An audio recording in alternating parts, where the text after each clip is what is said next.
지금 우리 학교는 이라는 드라마가 인기 절정에 방영되고 있습니다. 넷플릭스라는 사이트에서 지금 방영되고 있는데 혹시 들어보셨습니까? 네, 오징어 게임과 지옥에 이어서 넷플릭스에서 세계 1위를 달성한 한국의 세 번째 드라마입니다. 그러니까 지금 세계에서요, 대한민국 드라마 지금 우리 학교는 이 1위입니다. 1위. 전 세계에서 가장 많은 시청자들이 보고 있는 드라마입니다. 내용은 좀비 바이러스가 퍼진 한 고등학교에 고립된 학생들과 이들을 구하려는 자들이 한치 앞을 알 수 없는 극한의 상황 속에서 위기를 헤쳐나가고 극복해 나가는 모습과 감정을 잘 표현한 줄거리로서 현재 코로나 시국에 맞추어 시기적절하게 만든 드라마입니다. 그런데 이 드라마에서는요, 의도적으로 종교를 부정적으로 비추고 있는데 특히 십자가 이미지 아래에서 바로 학생들의 폭력, 폭행이 이어지고 또 좀비로 변하고 있는 자녀를 아빠가 폭행을 가는데 이때 무엇으로 때리냐면 성경책으로 때립니다. 근데 이 성경책을 아주 정확하게 카메라에 비추어서 의도적으로 보여주고 있습니다. 만약 신이 살았다면 자신의 가족을 이렇게 내버려 두지 않을 것이다 라는 생각으로 종교는 인간이 만든 허상이고 신이 죽었다라는, 즉 이 세계관은요, 무신론적 세계관이 심겨져 있습니다. 세상에는 신이 아닌 인간 중심의 사회다라는 것을 보여주고 있음과 동시에 인간 본성의 악함과 정말로 제약된 본성을 여실히 나타내는 그림이 담겨져 있습니다. 아마 오늘 우리 사회의 모습을 단편적으로 보여주려는 의도가 아닐까 생각을 해봅니다. 세상은 돈, 외모, 권력, 학벌 등으로 등급과 기준을 매기고 부여합니다. 그리고 사람들은 이 기준을 맞추고 도달하기 위해 더욱 자기 중심성을 드러내고 있습니다. 하지만 그럼에도 하나님은 이 가운데서 교회 공동체를 허락하셨고 그리스도가 세상에서 빛과 소금처럼 어둠을 몰아내고 맛을 내듯 우리에게 선한 영향력을 나타내셨습니다. 2022년 지금 우리 교회는, 지금 우리 함교는 어떻게 해야 할까? 무엇을 해야 할까? 어디로 가야 할까? 라는 질문을 먼저 던지며 함께 말씀을 나누어 보겠습니다. 자, 사도행전 전체 주제 말씀이 여러분 무엇입니까? 사도행전 너무나 잘 알고 있는 말씀이지 않습니까? 전체 주제 말씀은 알고 있죠? 사도행전 1장 8절 말씀입니다. 다 외우고 계시죠, 여러분? 네, 한번 시스템이 있으니까요, 우리가 또 시스템의 도움을 받아서 자막이 나오니까요, 이것을 보고 함께 읽어보도록 하겠습니다. 시작! 오직 성령이 너희에게 임하시면 너희가 권능을 받고 예루살렘과 온 유대와 사마리아와 땅끝까지 이르러 내 증인이 되리라 하시니라. 네, 내 증인이 되리라 하시리라. 여기서 핵심 구절은 바로 증인입니다. 증인, 핵심 단어는 증인입니다. 즉 복음의 증인으로서의 모습을 나타내고 있는데 이 증인의 관점으로 사도행전 전체를 한번 나누어 본다면 1장부터 5장까지는 예루살렘의 증인에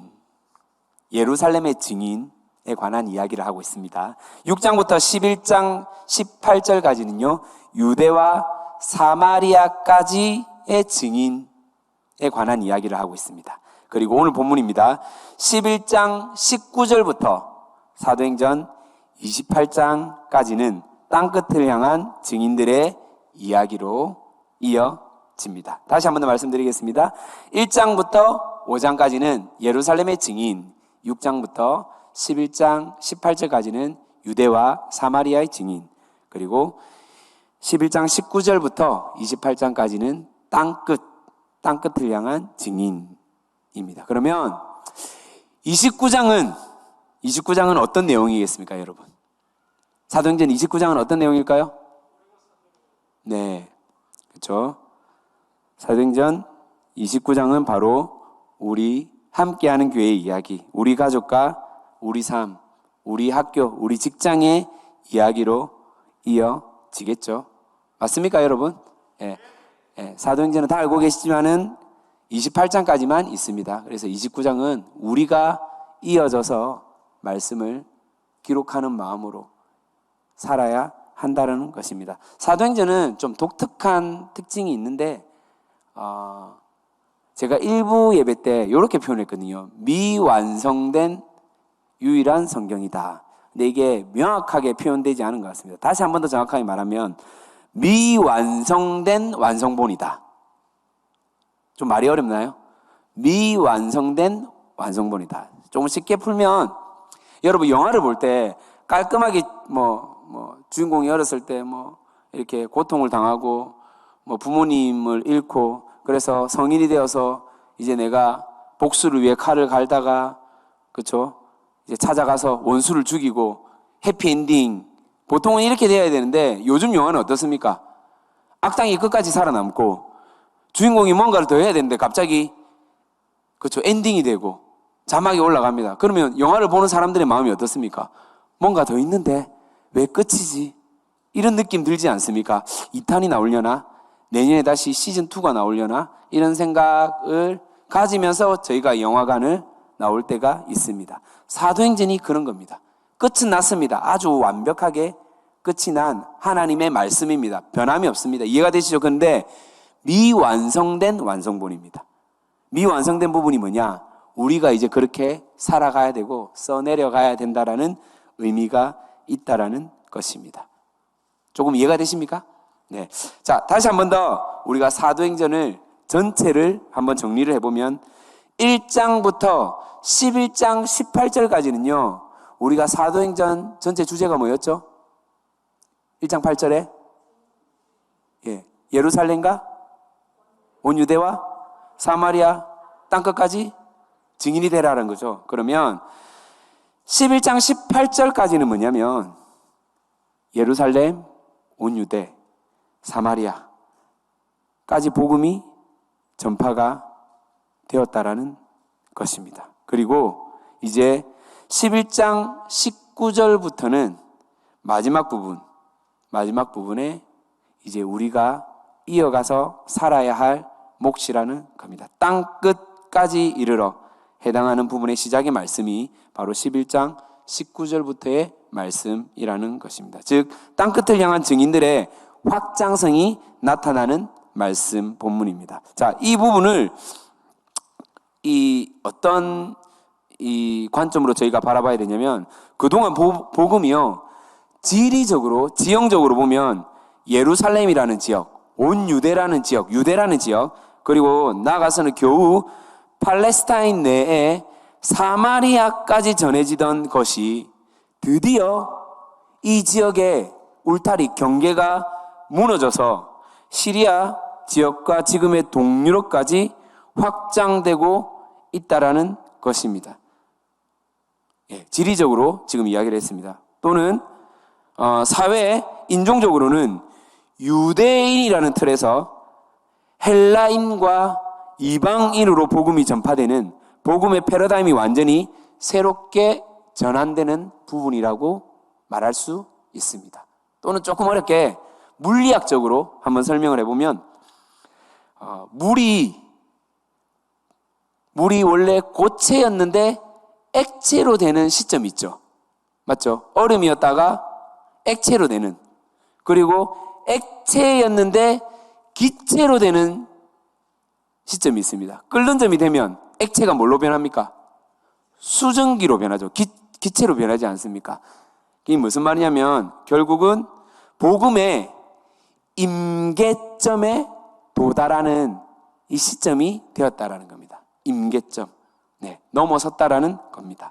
당시 안디옥이라는 도시, 두 곳이 있었습니다. 안디옥이라는 도시, 한번 지도를 보여주시면 좋을 것 같습니다.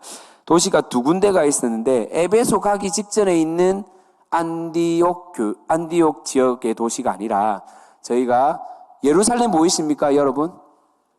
네. 오른쪽에 보시면 예루살렘이 보이시죠? 그 위에 가이사랴 보이고 다메섹이 보이고 쭉 올라가면 시리아 안디옥 보이십니까? 지금 본문에 나타난 안디옥 지역이 바로 저 지역입니다. 시리아에 위치한 안디옥. 저 안디옥의 도시의 특징은 뭐냐면 인구가 무려 50만이 넘었습니다.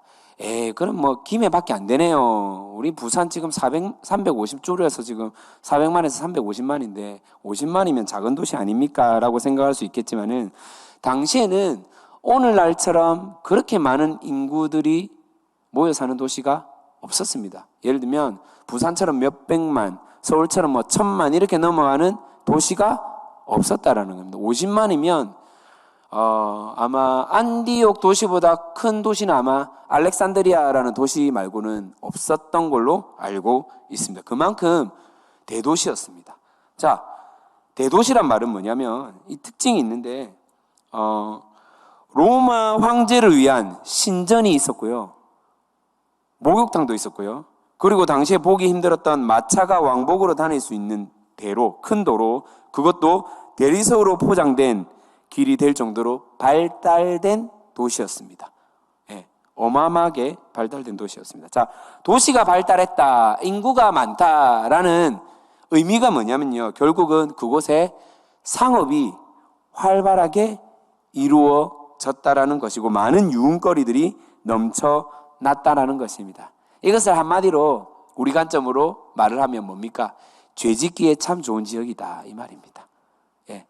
놀기에 누리기에 너무나 좋은 장소다라는 것입니다. 그런데 이곳에 바로 안디옥 교회가 세워지고 이 교회가 특별한 사명을 감당하는 교회로서 성장하게 됩니다.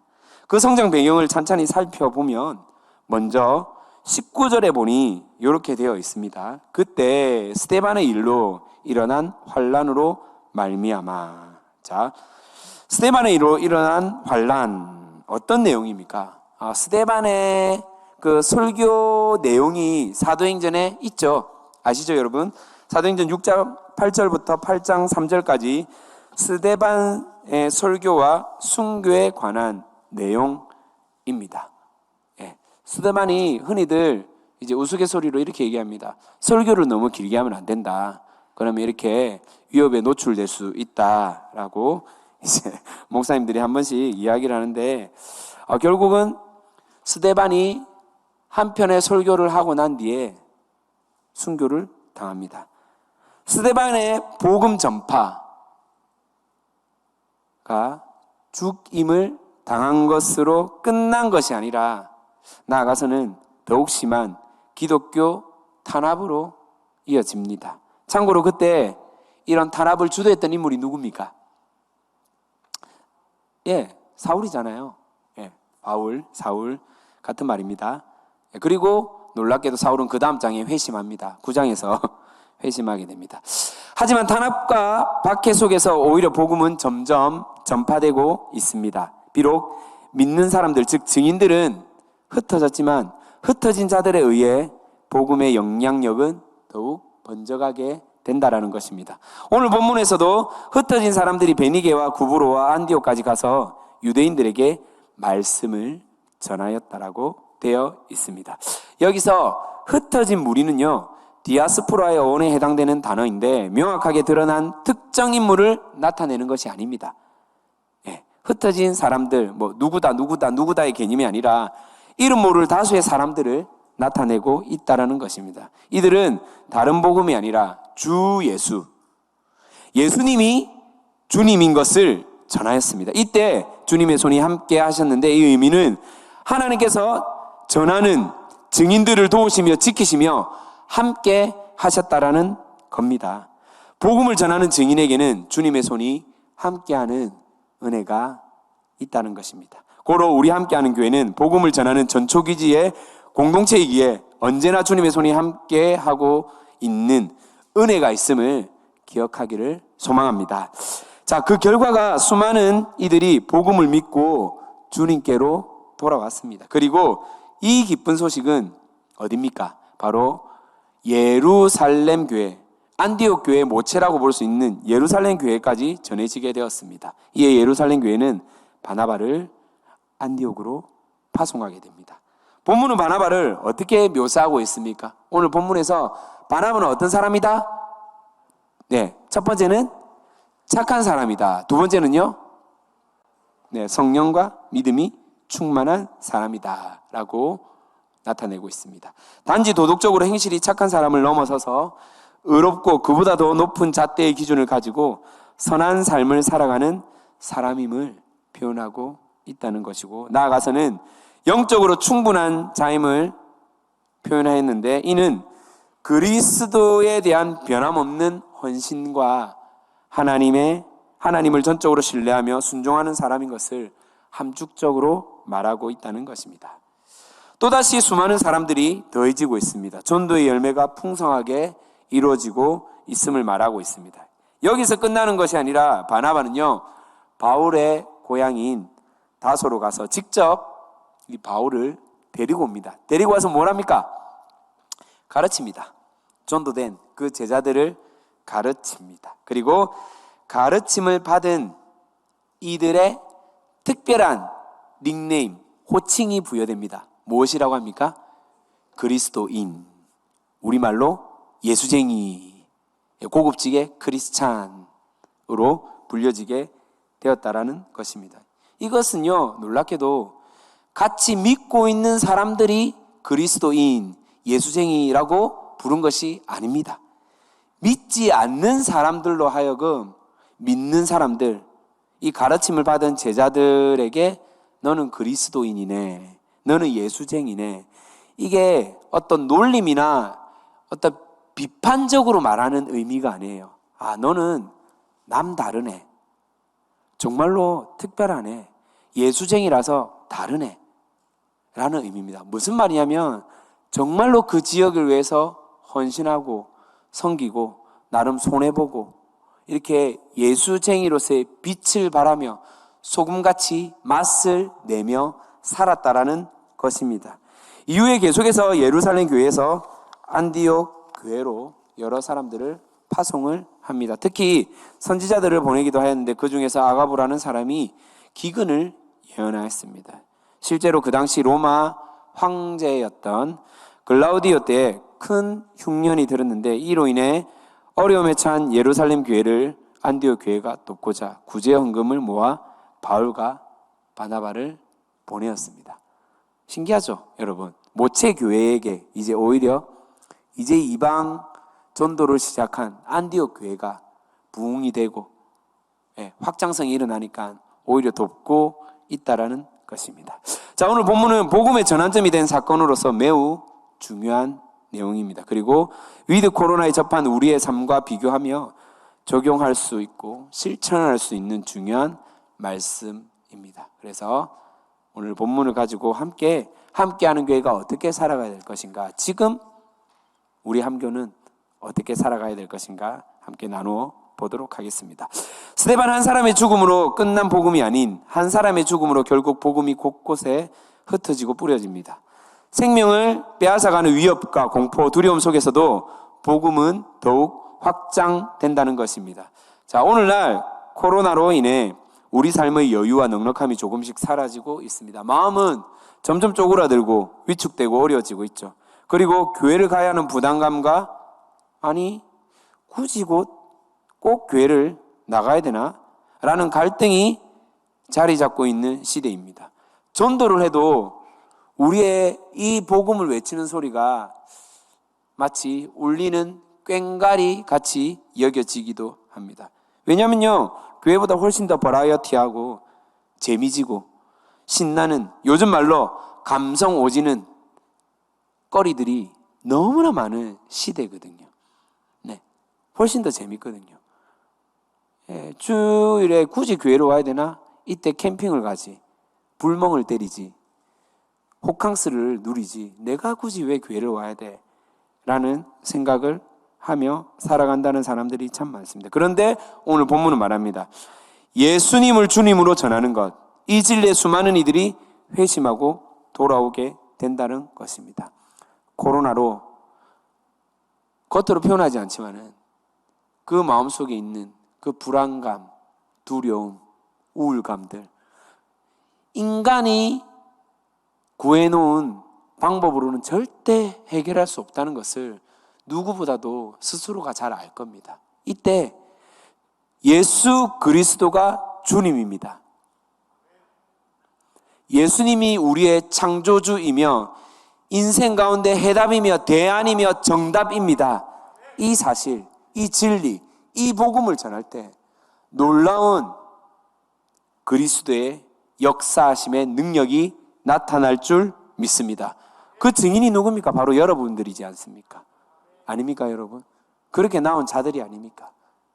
복음을 전하는 데 있어 우리가 부끄러워하지 않기를 바랍니다. 예수가 주님입니다. 주님이 예수이십니다. 아멘입니까, 여러분? 예. 놀라운 사실은 앞선 10장에서 이방인인 고넬료가 회심하고 그리스도를 인격적으로 경험하며 당시에 가장 영적 권위를 가지고 있는 베드로에게 직접 고백하고 인정을 받게 된답니다. 여러분, 고넬료가 누굽니까? 이달리아 사람 이방인이거든요. 유대인이 아닙니다. 이방인, 100% 이방인입니다. 그런데 이 베드로가요, 고넬료 집에 머물거든요. 예. 교제를 하였습니다. 그의 간증을 듣고 예수를 믿는 사람으로 동역자로 함께 하였다라는 것입니다. 사실 유대인이 이방인과 함께 집에 있다, 이야기를 나눴다, 또는 밥을 먹었다, 이것 자체가 얼마나 수치스럽고 부끄러운 것인지 당시에는 이게 당연한 거였거든요. 그래서 사람들이, 유대인들이요, 특히 예수 믿는 이 사도가요, 사도, 가장 권위 있는 베드로가 이방인과 같이 있었다는 것 자체가 이거는 사실은 흠집내기에 참 좋은 거리가 되었다라는 것입니다. 그런데 우리가 한번 생각해 볼 부분이 있습니다. 자, 유대인들이 이방인과 왜 식사를 함께 하지 않습니까? 그 이유가 무엇이겠습니까?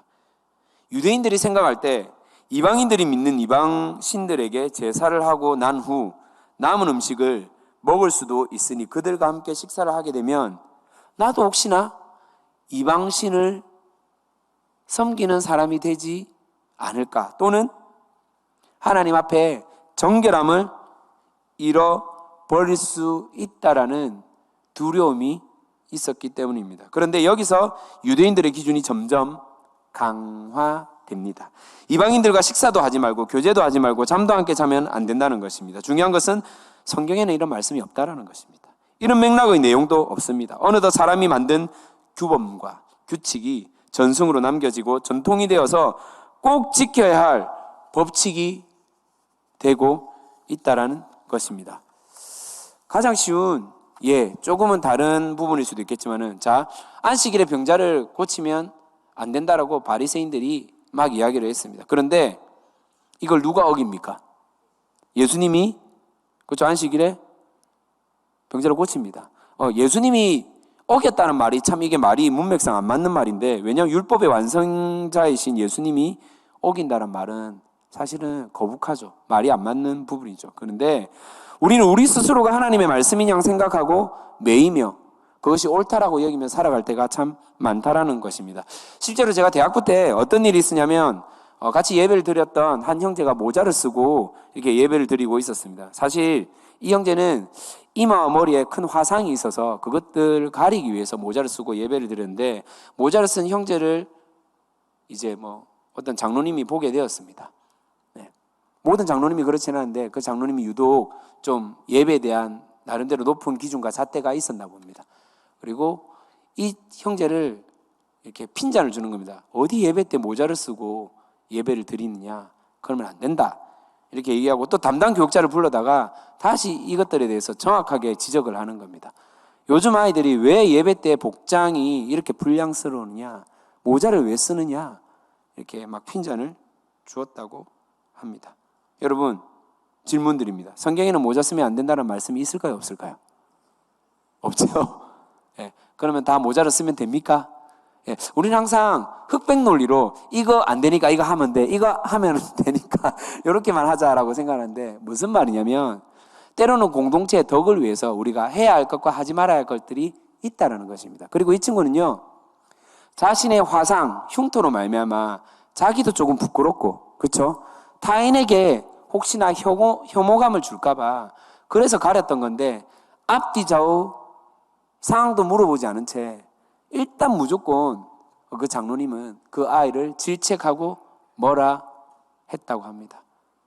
처음에는 그 아이에게 너무나 큰 상처가 되었지만 나중에 뭐 오해가 풀렸고 했는데 이런 경우가 참 많다라는 것입니다. 실제로 제가 어떤 일이 있었냐면 고등학교 때 제가 친구 한 명을 전도를 했습니다. 나름 좀 우리 친구 중에서 저 뒤에서 노는 좀 찌질이 그룹의 아이였는데 이 친구가 처음 교회를 나오게 되었습니다. 그리고 당시에 이제 중고등부 예배를 드리고 제가 이 아이에게 이제 교회에 대해서 설명을 하고 저녁 때 예배가 한 번, 옛날에는 왜 그 저녁 예배가 따로 있었거든요. 낮에 예배를 드리고 그래서 이 아이와 함께 저녁 예배도 함께 드리려고 이제 청소년부 예배를 마치고 저녁 예배 때 중간에 좀 시간이 공백이 생기지 않습니까? 이 친구가 고등학교 때 취미생활로 뭘 했냐면 당구를 좀 쳤거든요.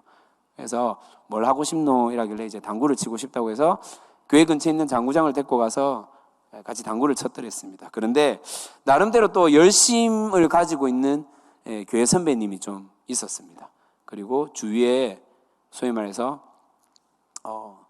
이제 순례를 하면서 나름대로 이제 정화 작업을 하는 겁니다. 그리고 저희 당구장에 저희가 당구를 치고 있는 당구장에 들어와서는 너희들 뭐하노? 이렇게 얘기하는 겁니다. 그래서 네 형님 저희 지금 뭐 당구 치고 있습니다. 이 친구는 지금 교회를 처음 왔는데 아마 잘 몰랐던가 봅니다. 근데 너희들 뭐하노? 이 순간은 뭐냐면 빨리 큐대 내려놓고 나가라 이 말이거든요. 이중어를 썼지 않습니까 여러분? 근데 저희는 당구 치고 있습니다. 너무나 당당하게. 이해가 되시죠? 이 형이 좀 나름 이렇게 아까도 말했지만 되게 열정이 있는 형이었는데 너무 과한 리액션을 취하는 거예요. 갑자기 저희 그 테이블에 놓여진 발간 당구공을 손에 집어들더니 저희를 향해서 이렇게 야구공 던지듯이 액션을 취하면서 빨리 안 나가나 이 새끼들아 이렇게 막 말하는 거예요. 이해가 되시죠? 그래서 저희 친구가 너무나 놀래가지고 우리가 뭘 잘못했는데 어떤 실수를 했는데 왜 우리가 지금 나가야 되는데 라고 저한테 막 물어보기 시작하는 겁니다. 그래서 아무튼 뭐 여차여차해서 나가고 이 친구는 다시 교회를 나오지 않게 되었습니다. 뒤도 돌아보지 않고 교회를 떠나게 되었습니다. 오해죠 여러분. 너무 안타깝죠. 당구가 사실은 영국의 신사 스포츠인데 그렇죠? 모르십니까 여러분? 스포츠인데 환경이 조금 불건전한 뿐이지. 근데 아마 잘 몰랐던가 봅니다. 새 친구인 줄도 몰랐고 처음 왔다는 사실에 대해서 잘 몰랐던가 봅니다. 그래서 이런 우리가 만들어 놓은 기준, 주일날 당구장 가면 안 돼, 돈 쓰면 안 돼, 새 친구든 누구든 간에 무조건 교회에서 예배드리고 기도하고 찬양해야 돼. 뭐 이런 나름대로의 기준을 가지고 우리는 살아갈 때가 많다라는 겁니다.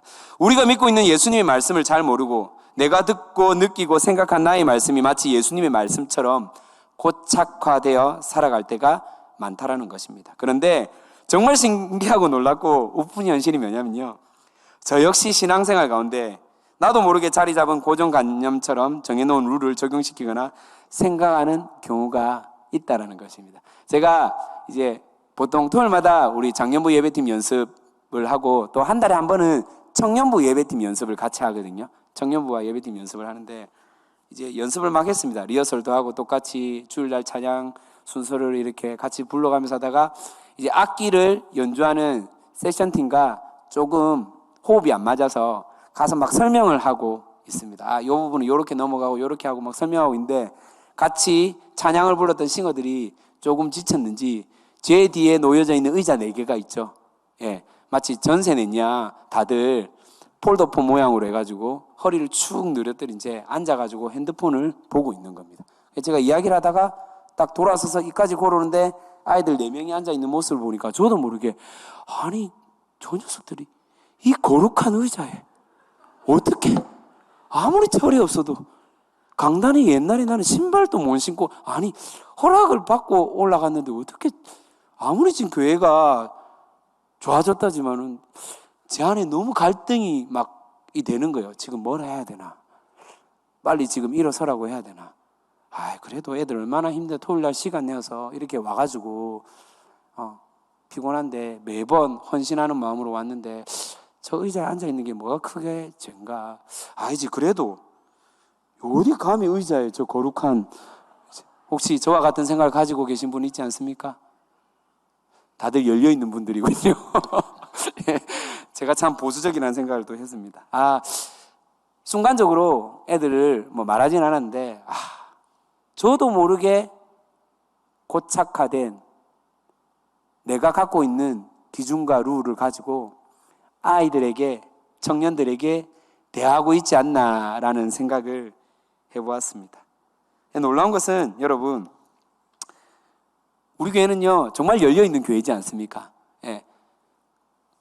분명히 대한예수교 장로의 고신인데, 괄호 열고 괄호 닫고 고신인데, 처음 오신 분들은 여기 순복음입니까? 라는 질문을 진짜 많이 받았거든요. 특히 청년분들한테 진짜 많이 받았는데, 곰곰이 생각해보면 진짜 이곳에서 여러분 크리스마스 날, 성탄절 날 어떻게 합니까? 여기서 트로트도 부르고 요상한 복장을 입고 춤도 추고 여기가 클럽인지 교회인지 헷갈릴 정도로, 그렇죠? 정말로 그 기쁨을 누리고 있는 그런 장소인데, 어느 순간에 나도 옛날 사람이 되어가는지 정말 올드해지고 있는지 모르겠지만은 그렇게 저의 기준으로 아이들을 평가하고 기준 잡고 있다는 사실을 알게 됐습니다. 여러분, 함께하는 교회는요 참 감사한 게 뭐냐면 죄 짓는 일 아니면 웬만하면 수용하고 허용하는 공동체입니다. 공동체의 덕에 악영향을 미치지 않는다면 정말 다 받아들일 준비가 되어 있는 곳입니다. 혹시 여러분 다음 세대라는 말을 언제부터 누가 사용하고 시작한지 아십니까? 다음 세대라는 단어, 다음 세대라는 단어 아십니까? 잘 모르시죠? 우리 교회 담임 목사님인 것 같죠? 잘 모르니까 그럴 수도 있겠습니다만, 제가 알기로는요, 제가 대학부 때까지 다음 세대라는 단어를 쓰는 교회는 없었습니다. 실제로. 그리고 거의 2000년 전으로 많은 교회들은 다음 세대라는 말도 거의 몰랐고, 다음 세대를 위한 사역은 전문적으로 사역하는 곳은 아예 전무후무하였습니다. 그런데 그 전부터 저희 담임 목사님은 이 다음 세대라는 타이틀을 가지고 실제 사역을 하였습니다. 아이들을 직접 만나 상담하고 학교로 가서 대안교실을 운영하고, 나아가서는 여름 겨울마다 아이들을 모아 숙박형 캠프를 진행하였습니다. 어떻게 보면 참 무모할 정도로 사역하였습니다. 왜냐하면 재정과 시간, 재능 등 쏟아부어도 당장의 결과가 나오지 않기 때문입니다. 마치 이것은 밑 빠진 독에 물 붓기나 매 한 가지였습니다. 그럼에도 멈추지 않고 다음 세대라는 새로운 영역을 개척하였습니다. 안디옥 교회가 이방인들에게 처음으로 복음을 전하였던 것처럼, 그리고 함께하는 교회라는 다음 세대를 위한 베이스 캠프가 만들어졌고, 더 많은 선한 영향력으로 본질을 추구하며 복음을 전하는 증인으로 살아내었습니다. 복음이 전파되기 위해 지리적, 사회적, 인종적으로 그 벽이 허물어져서 최초로 이방인에게 복음을 전하는 안디옥 교회처럼, 어쩌면 함께하는 교회에서는 다음 세대에게 복음을 전하는 데 있어서 방해되는 여러 장벽들을 과감하게 무너뜨리고 다음 세대라는 슬로건을 걸고 복음을 전하는 증인으로 그 역할을 감당하고 있습니다. 그 결과 어떻습니까? 시민회관이나 문화회관에서나 본 듯한 무대와 조명, 음향이 저희 교회는 마련되어 있죠. 그리고 숨은 곳곳의 장소를 개발하고 발굴하여 소그룹을 할 수 있도록 저희가 또 준비가 되어 있습니다. 또한 이곳에 나오는 다음 세대들이 자발적으로 재능과 시간과 물질을 모아서 축제도 하고 주일날 야외에서 예배를 드리기도 하고, 예배 전후로 해서 너무나 자연스럽게 새 가족을 위해서 또 그들이 잘 적응할 수 있도록 MT를 다녀오기도 하고, 체육관도 아닌데 아이들이 놀 수 있는 공간이 필요하다 해서 풋살장을 만들고, 그렇죠? 이미 실내에 카페가 있는데 또 요즘에는 감성이 있어야 됩니다 라고 또 의견을 내니까 야외 카페를 만들어내었습니다.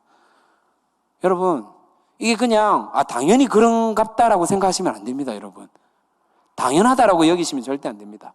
저희가 어제 청년부에서 이제 유튜브에 업로드할 찬양을 새롭게 이제 녹음하고 외주 전문 영상업체를 불려다가 이제 촬영을 좀 했습니다.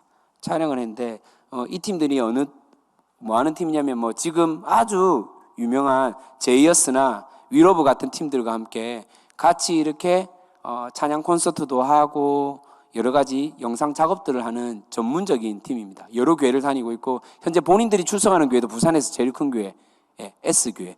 저 수용로 지역에 있는 S교회 아시죠? 그 교회를 다니고 있는데 방송국보다 더 좋은 장비 갖고 있거든요. 근데 어제 저희 2층 야외 카페에서 이렇게 촬영을 하고 이분이 너무 함께하는 교회에 감동이 되었는지 저랑 2시간 동안 이야기를 했거든요. 빨리 가야 되는데. 참고로 이분 직업이 뭔지 아십니까? 현직 의사입니다. 의사. 현직 의사인데 또 이제 발론티어로 영상 촬영까지도 이렇게 하고 있는 분인데 자기가 부산과 전국을 다니면서 여러 교회를 다녔지만은 이렇게 역동이 있고 이렇게 감동이 있는 교회를 본 적이 없다고 너무 자기가 이게 막 고동친다고 하는 거예요. 그래서 일 벌리는 거 너무 힘들어하고 싫어하는데 저한테 이제 요청을 하는 거예요. 함께하는 교회 청년들과 함께 예배를 같이 드리면 좋겠다. 열린 예배로 2층에서 야외카페에서 저희가 장비도 다 들고 오고 저희 예배팀 다 데리고 오고 함께 예배 드리면 좋겠다. 정말로 꼭 했으면 좋겠다라고 저한테 얘기를 하는 겁니다. 어쩌겠습니까? 담임 목사님 없는데, 그쵸? 담임 목사님 없는데 어쩌겠습니까? 그럽시다라고 했죠, 제가 일정은 안 잡았습니다. 왜냐하면 목사니까 또 조율을 해야 되니까요. 예배 드리자고 하는데 왜 그걸 반대합니까, 여러분? 안 그렇습니까? 해야죠, 당연히. 너무 저도 가슴이 뛰더라고요. 와, 얘기를 듣는데 자신이 뭐 이렇게 드려졌던 여러 가지 예배의 형태들과 모습들, 청년들을 살리고자 하는 그런 이야기들을 그러면서 자기가 의사인데도 불구하고 이 일을 내려놓지 않는 이유가 정말로 다음 세대를 살리고 싶은 열망이 있어서 계속해서 주말마다 시간을 내어가지고 전국으로 돌아다니면서 일을 하고 있다는 겁니다. 같이 저희 보고 예배를 하세요. 할렐루야 했죠, 저희는 당연히. 그래서 저희는 할 겁니다.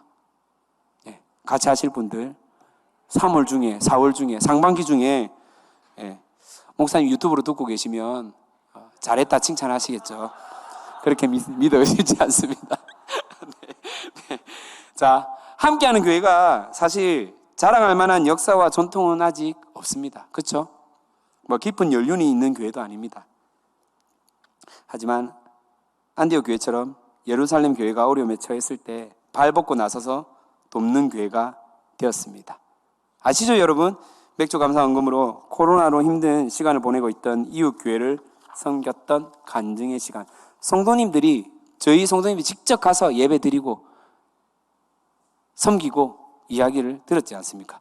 어느덧 함께하는 교회는 받는 교회에서 주는 교회가 되어가고 있습니다. 가지려고 하는 공동체에서 나눠주는 교회가 되었습니다. 사회의 아픔에 동참하는 교회가 되었고 나라와 민족을 위해 기도하는 교회가 되었습니다. 선교사를 파송하고 지원하기도 하고 국내외 미자리 교회와 선교단체들을 정기적으로 돕는 교회가 되었습니다. 여기서 중요한 것은요, 안디옥 교회에서 이방인에게 복음을 전했던 이들이 특정 인물 몇 사람이 아닙니다. 이름 모를 다수의 사람이었던 것처럼 함께하는 교회 역시 특별한 몇몇의 사람들이 이 일들을 해낸 것이 아닙니다. 대부분 성도들의 이름을 드러내지 않고 묵묵히 순종하고 자발적으로 참여하여서 하나님께서 주신 이 위대하고 놀라운 사명들을 감당하고 있다라는 것입니다. 안디옥 교회에 어려움이 있죠. 환경적 어려움. 당시에 왜 없었겠습니까? 그렇죠. 안디옥이라는 지역, 아까 말했죠. 대도시라는 지역이기 때문에 많은 유혹들이 있습니다. 신앙생활 하다가도 교회만 나오면 가시적으로 눈에 들어오는 유혹들 얼마나 많습니까? 그걸 이겨나가기 위해서 얼마나 몸부림쳤겠습니까? 얼마나 기도하고 얼마나 하나님 앞에 매달렸겠습니까? 공동체에 기도 요청을 하고 끝까지 붙들려고 아마 애를 썼을 겁니다. 환경적 어려움을 뛰어넘어서 또한 이방인에게 복음을 전했다. 이것은요, 조금 전에도 말했지만 책 잡힐 일이거든요. 아니, 이방인에게 어떻게 복음을 전하느냐. 말도 안 된다. 택함 받은 선민에게만, 유대인에게만 복음을 전해야지 어떻게 이방인에게 복음을 전할 수 있느냐. 말이 안 되는 거거든요. 그런 어떤 시비, 부정적인 시선, 불편한 언어들을 다 감내하면서까지 그것들을 이겨내고 복음의 전초기지로서 안디옥 교회는 그 역할들을 감당하였다라는 것입니다. 함께하는 교회도 마찬가지입니다. 함께하는 교회도 마찬가지입니다. 저희가 다음 세대를 위해 젊은 교회로 다음 세대 사역을 한다고 했을 때 목사님 늘 얘기하죠. 아이고 돈도 안 되는 아이들 데리고 너희들 뭐 하려고 그러노? 이런 얘기도 참 많이 들었고요. 예. 굳이 이렇게 별스럽게 교회를 해야 되느냐, 사역을 해야 되느냐 라는 이야기. 아니 예배 시간 왜 이렇게 길게, 다른 교회는 1시간 하는데 왜 이렇게 별스럽게 하느냐. 일주일에 한 번 나오는 것도 감지덕지지. 여기에 뭐 교통이 좋냐, 뭐 대중교통이 있느냐, 수요일도 나와야 되고 금요일도 나와야 되고 뭐 또 훈련 받으라고 목요일도 나오라 그러고 바이블 케어하라 그러고 토요일 나오라 그러고 주일 교회에서 살아란 말인가.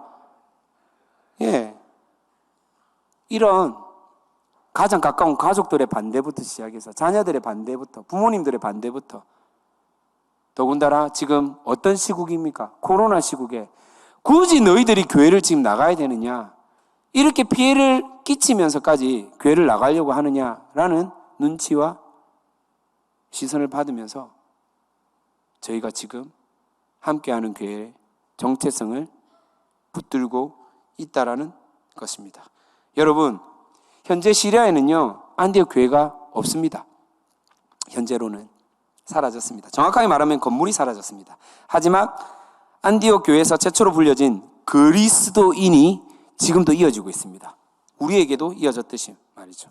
어쩌면 함께하는 교회도 사명을 다하면 이 건물이 사라질 수도 있겠죠. 영원할 것 같습니까, 여러분? 함께하는 교회는 영원해야 됩니까? 하나님과 동기동창이어야 됩니까? 아니죠, 여러분. 예, 함께하는 교회도 저는 없어질 수 있다고 확신합니다. 언제요? 주님 오시면 분명히 없어질 겁니다. 주님 다시 오실 때 함께하는 교회는 없어질 겁니다. 그리고 모든 다음 세대가 복음을 받아들여졌을 때 함께하는 교회는 사라지게 될 겁니다. 예. 너무 이상적입니까? 좀 그런 좀 허무맹랑하지만은 꿈이라도 좀 이렇게 한번 꿔봤으면 좋겠습니다. 아직까지 안디옥 교회의 영향력이 남아있고 그리스도인이 남아있듯 우리 함께하는 교회도 영원할 것입니다. 계속 이어질 것입니다.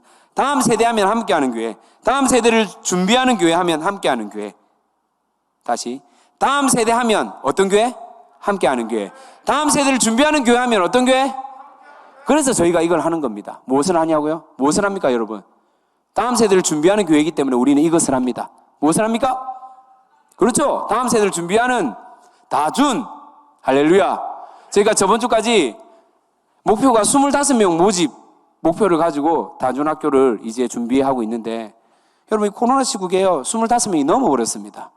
지금 고민이 됩니다. 이 아이들을 잘라야 되나 받아들여야 되나.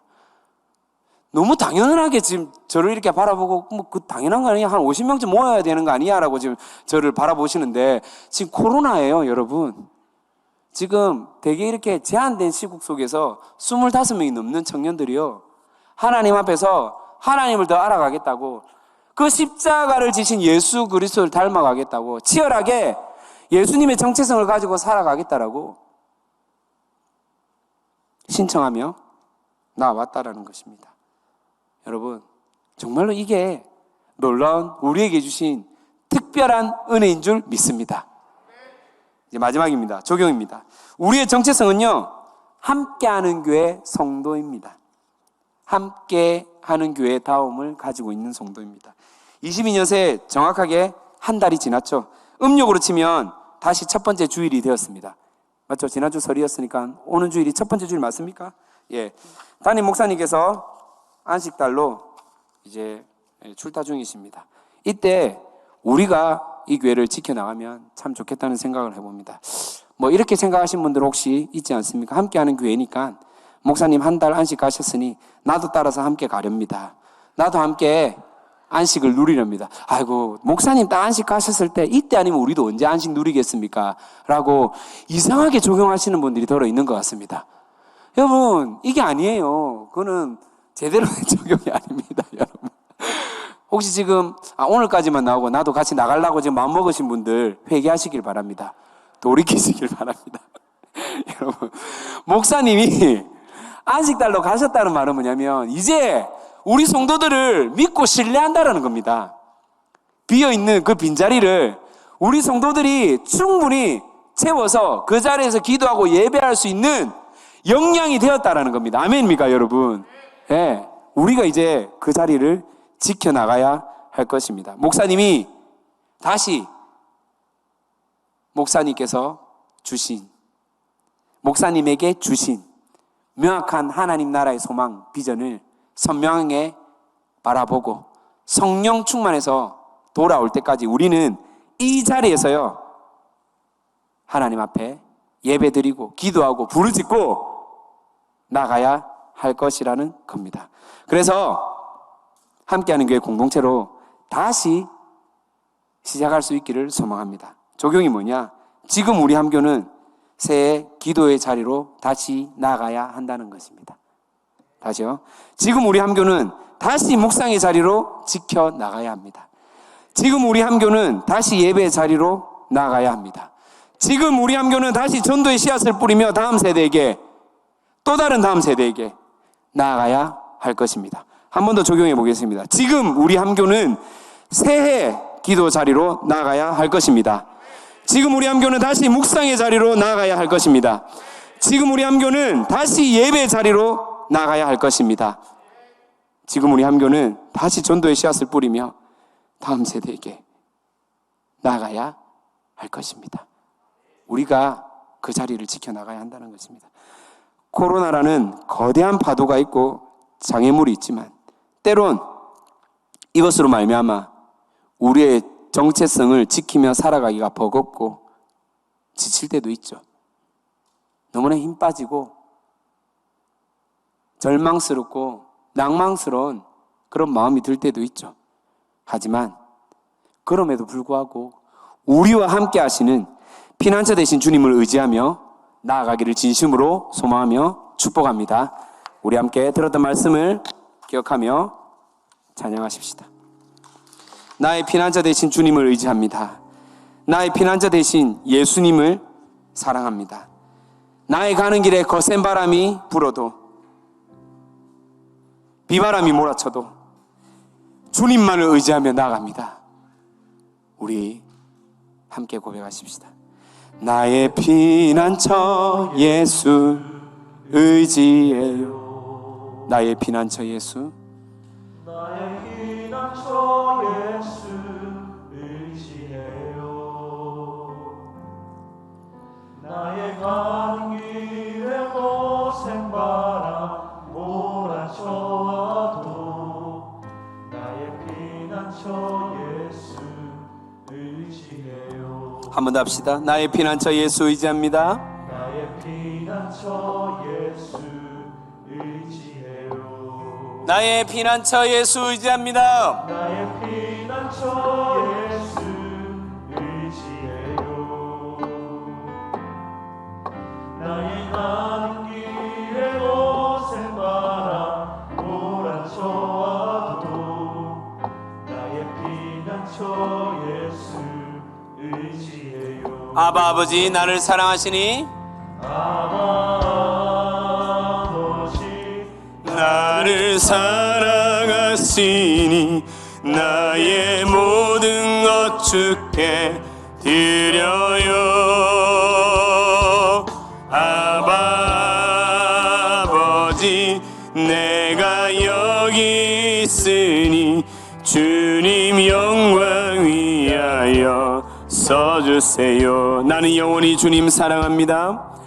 나는 영원히 주님 사랑해요. 아멘. 나는 영원히 주님 사랑해요. 세상 어떤 것도 나의 사랑 끊을 수 없네. 영원히 주님 사랑해. 아바 아버지 나를 사랑하시니 아멘.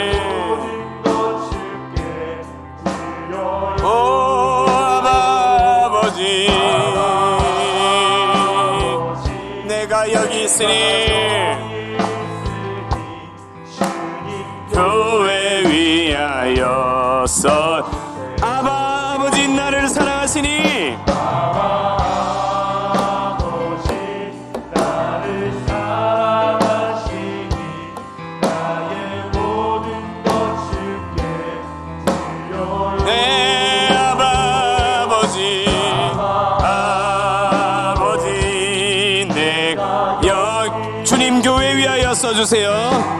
교회 위하여 써주세요. 우리가 정말로 이런 교회를 만들어 가기를 원합니다. 하나님, 정말로 많은 사람이 몰려오는 교회도 좋지요. 그런데 그 가운데 예수님의 찐 사랑을 품고 사랑을 전하고 사랑을 나누는 교회가 되게 하여 주시옵소서. 진심으로 영혼을 돌보고 섬길 수 있는 그런 교회가 되게 하여 주시옵소서. 화려한 모양보다 건물보다도 그 가운데 생명력과 회복력이 있는 교회 되게 하여 주시옵소서. 우리 그런 마음으로 고백하십시다. 사람이 넘치기보다 사랑이 넘치는 교회 섬김을 원하기보다 섬김의 기쁨 알아가는 교회 세상이 주목하기보다 세상이 주목하기보다 주님이 주목하는 교회 주님이 주목하는 교회 화려한 겉모습보다 중심이 주를 향한 교회 주님이 피로 사신 아름다운 교회 사랑함으로 하나 되는 교회 주님이 머리 되신 거룩한 교회 우리 함께 만들어가요.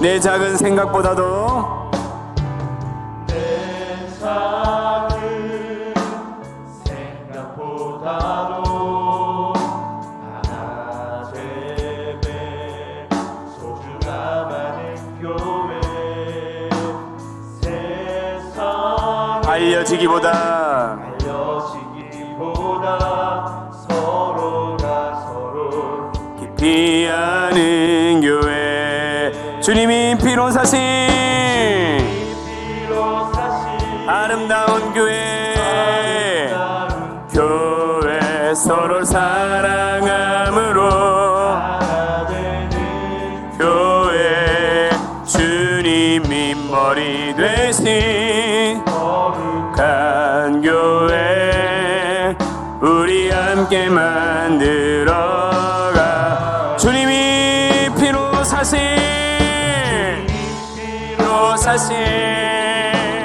아름다운 교회 사랑함으로 하나 되는 교회 주님이 머리 대신 거룩한 교회 우리 함께 만들어가 우리 이 시간 코로나 속에서도 교회의 본질 함께하는 교회의 정체성을 가지고 끝까지 버티고 견딜 수 있는 은혜가 일어나게 하여 주시옵소서. 주님 끝까지 버티고 견딜 수 있는 하늘나라 정체성의 은혜를 다하여 주시옵소서. 하나님 이 자리를 지켜나가며 하나님께 기도하며 예배하는 하나님 나라의 자녀로 살아갈 수 있게 해달라고 주여라고 한번 해주나며 기도하겠습니다. 주여 주님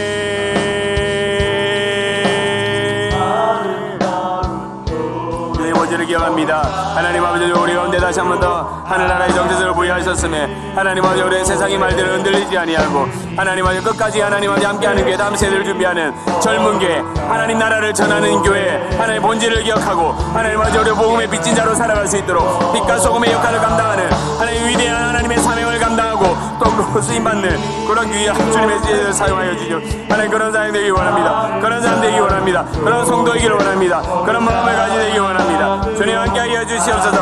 하나님 닮아가기 원합니다. 하나님 은혜 되기 원합니다. 하나님 도와주시옵소서. 하나님 은혜를 원합니다. 하나님 은혜 되기 원합니다. 하나님 만져주시옵소서. 하나님의 닮아가기는 그런 게 되기 원합니다. 하나님 다시 한번 더 우리가 쓰러져 있고 낭망하여 절망하여 있을 때 일어날 수 있는 힘을 다하여 주시옵소서. 일어날 수 있는 힘을 주시옵소서. 하나님 정말로 주님께 부르짖고 나가기를 진심으로 소망하는 주님의 구별된 자녀가 되기를 소망합니다. 우리가 다시 한번 더 믿음으로 곡조 있는 기도 드리기 원합니다. 아버지의 사랑을 아버지의 서로 하나 되어 그 빛을 비추라. 노래하라 아버지의 사랑을 아버지의 크심을 이 삶의 노래로 주님을 일어나라. 아버지 사랑으로 일어나라. 아버지 사랑으로 아버지 능력으로 아버지 능력으로 서로 하나 되어 그 빛을 비추라. 아멘. 노래하라 아버지의 사랑을 아버지의 크심을 이 삶의 노래로 주님을 나타내라. 일어나라 교회여 일어나라. 교회여 일어나라. 주께서 부르시니 두려움과 실패 내려놓고 교회여 일어나라. 교회여 일어나라. 주께서 보내시니 주께서 보내시니 우릴 부르신 삶의 자리에서 교회여 일어나라. 우린 세상의 빛 하나님의 편지 주의 교회를 통해 세상이 주를 보리라. 일어나라. 아버지 사랑으로 아멘. 능력으로 서로 하나 되어 그 빛을 비추라. 노래하라. 아버지의 사랑을 아버지의 크심을 이 삶의 노래로 주님을 나타내라. 일어나라. 우리가 한 가지만 더 기도하기를 원합니다. 하나님, 교회를 위해서, 특별히 교회 리더를 위해서 저희 담임 목사님과 교육자들, 중직자들, 또 여러 팀장님, 간사 디렉터, 셀장님들 위해서 기도하십시다. 교회를 무너뜨리는 가장 빠른 방법은요, 리더를 무너뜨리는 겁니다. 리더가 무너뜨리면 교회가 무너질 수밖에 없습니다. 우리가 리더를 위해서, 우리가 담임 목사님을 위해서 기도하지 않으면 누가 기도하겠습니까? 옆에 있는 교회에서 저희 교회 담임 목사님 위해서 기도하겠습니까? 아닙니다. 저희가 기도해야 될 책임이 있습니다. 아멘입니까 여러분? 우리 목사님 위해서, 우리 리더들을 위해서 주여라고 한 말씀 다음에 기도하겠습니다. 주여! 주님 붙들어 주시옵소서. 하나님 아버지, 우리 목사님 붙들어 주시옵소서. 우리 양동환 목사님 가운데 하나님의 영적 거리를 다시 한번 세워주시고 하나님 말씀으로 무장되어서 당당히 하나님을 세워주세요.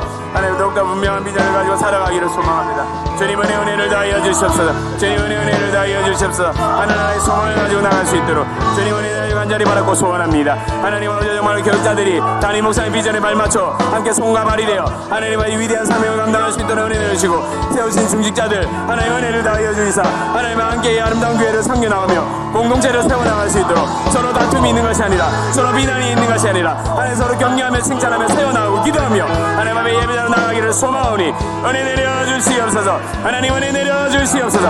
하늘 문을 열어주시고 하나님 알아볼 수 있도록 주님 인도하여 주시옵소서. 그렇게 하신 하나님 찬양합니다. 하나님, 우리 가운데 다시 한번 더 세상이 감당 못할 새 믿음을 더하여 주시옵소서. 하늘의 축복을 간구하며 하나님 당당히 하늘나라 정체성을 가지며 함께하는 교회 다음으로 하나님 주님 주신 위대한 사명, 다음 세대에게 하나님 나라를 전하는 다음 세대를 위한 교회 잘 지켜나갈 수 있도록, 잘 버텨낼 수 있도록 은혜 내려 주시옵소서. 우리 함께 서로를 격려하며 축복하며 하나님 앞에 그 마음을 올려드리십시다. 여기에 모인 우리 주의 은총 받은 자여라. 주께서 이 자리에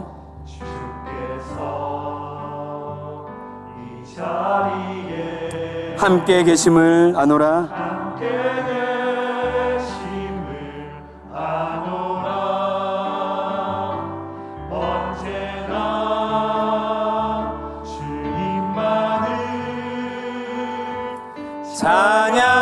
찬양하며 따라가리니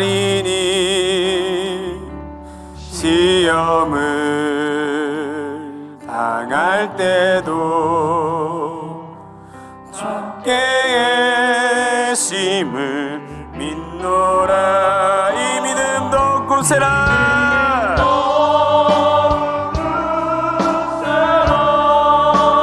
주님이 지켜주신다.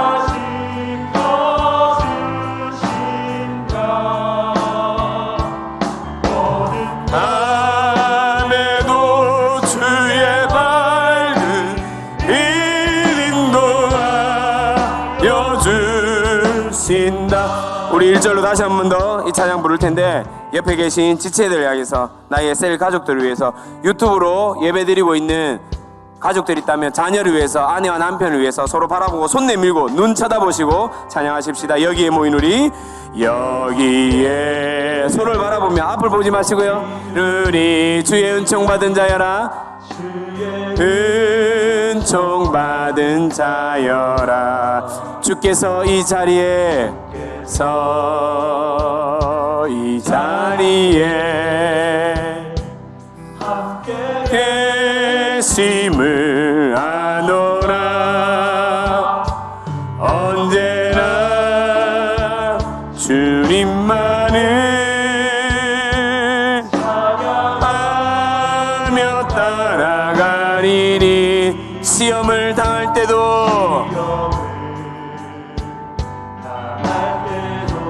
함께 계심을 믿노라. 믿노라. 이 믿음도 굳세라.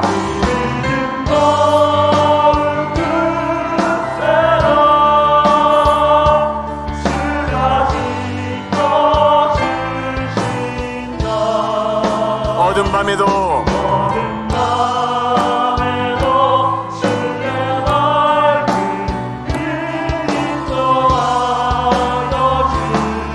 이 믿음도 굳세라.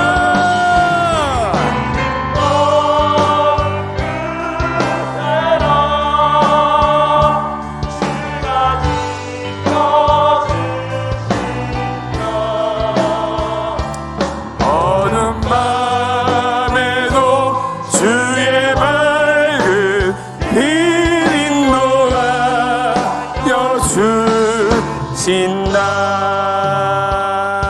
당신의 삶에 하나님이 끝까지 함께 하실 겁니다. 할렐루야. 네, 우리 기도하고 축도하고 마무리하겠습니다. 하나님 감사합니다.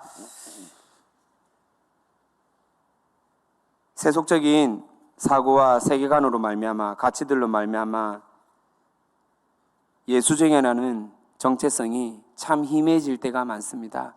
그럼에도 불구하고 끝까지 버티고 견딜 수 있는 은혜, 특별히 하나님께서 위대한 사명을 주신 함께하는 교회 성도라는 정체성을 우리에게 부여하시고 끝까지 버티고 견딜 수 있는 은혜 주셔서 감사합니다.